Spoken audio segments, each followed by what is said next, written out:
Will artificial intelligence become conscious?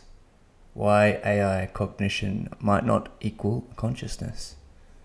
So this essay is based largely on a conversation on Closer to Truth with Ned Block. He's a philosopher. Also some additional resources were this Anil Seth, Donald Hoffman conversation, a lot of David Chalmers' work on the hard problem of consciousness, also his new book, Reality Plus. It's great. And then Ned Block, this guy here, his new-ish book, The Border Between Seeing and Thinking. So, little thought experiment here.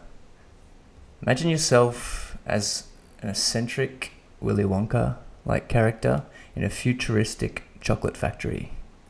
So you've agreed to an experiment, and in the experiment you're wearing a high-tech suit measuring everything. You're hooked up to machinery that is measuring your heart rate, your brain waves, even the chemicals that are communicating between the neurons, the tip of your tongue and your taste buds.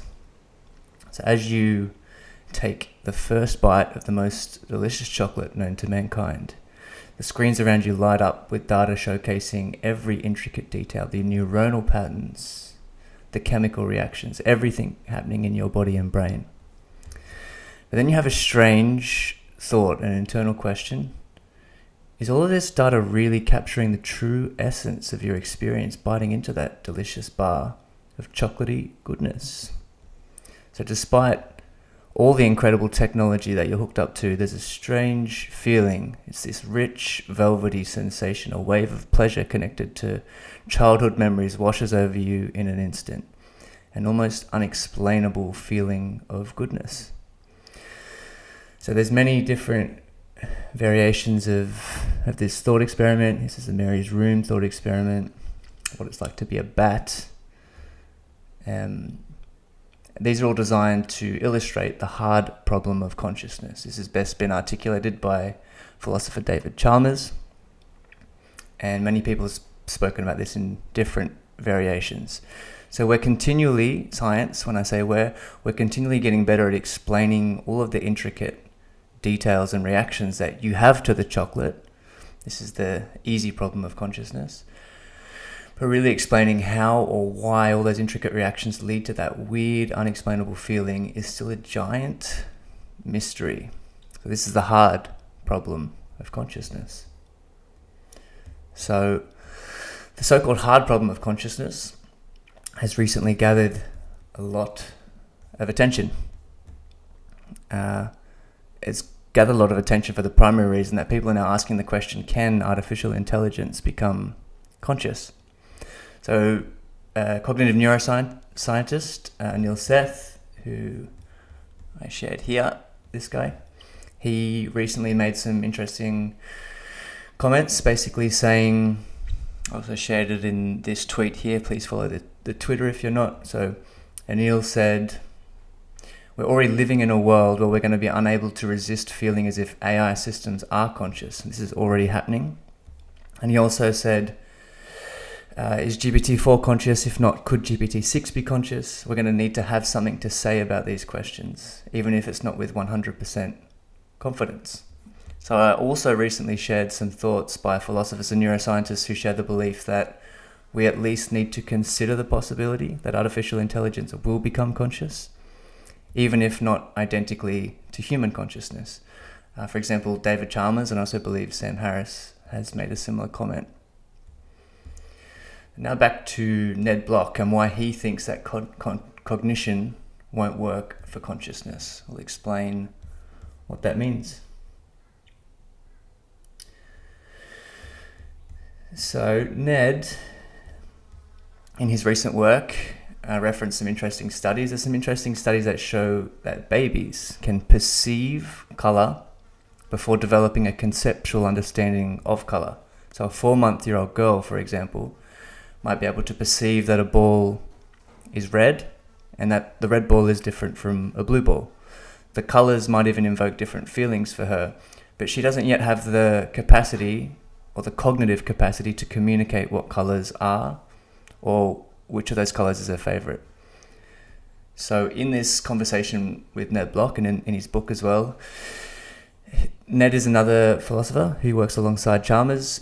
He uses this example, and he also uses many other examples to strengthen his case that consciousness might be more closely related to perception than cognition, and that it's possible to have conscious experiences without thinking about them necessarily, which leads him to the conclusion that while AI might develop cognitive capacities, it'll lack perception and likely won't develop consciousness in the way that biological systems do.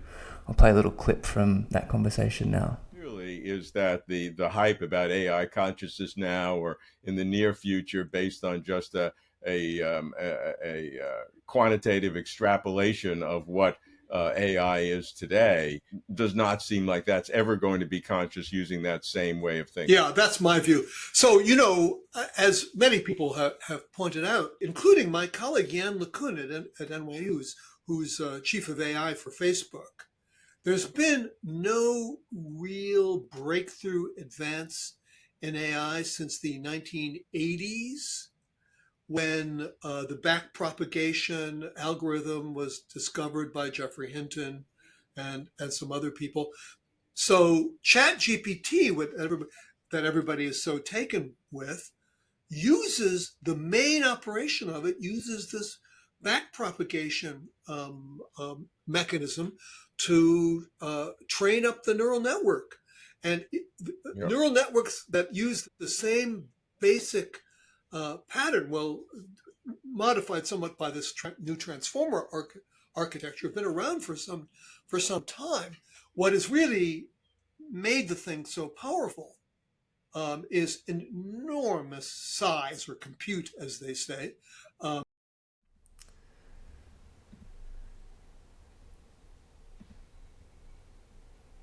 So this gets into a little bit of the technical nuances of AI, the design, transformer architecture. But if I'm understanding what Ned is saying more broadly in his thesis, unlike the 4-year-old girl who's basically delivered into the world equipped with these perceptive abilities, the ability to perceive color before developing the ability to cognitively understand or talk about it, AI will have the cognitive capacity to talk about color, but not the ability to perceive color.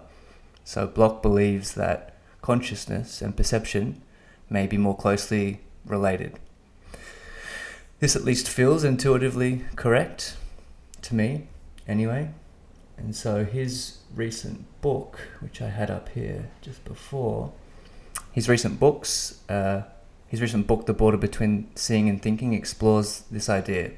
Seeing versus thinking, perception versus cognition, phenomenal versus access consciousness. So these are just all closely related to the hard versus easy problem of consciousness, and related to how and why does the weird and wonderful experience of tasting chocolate magically arise.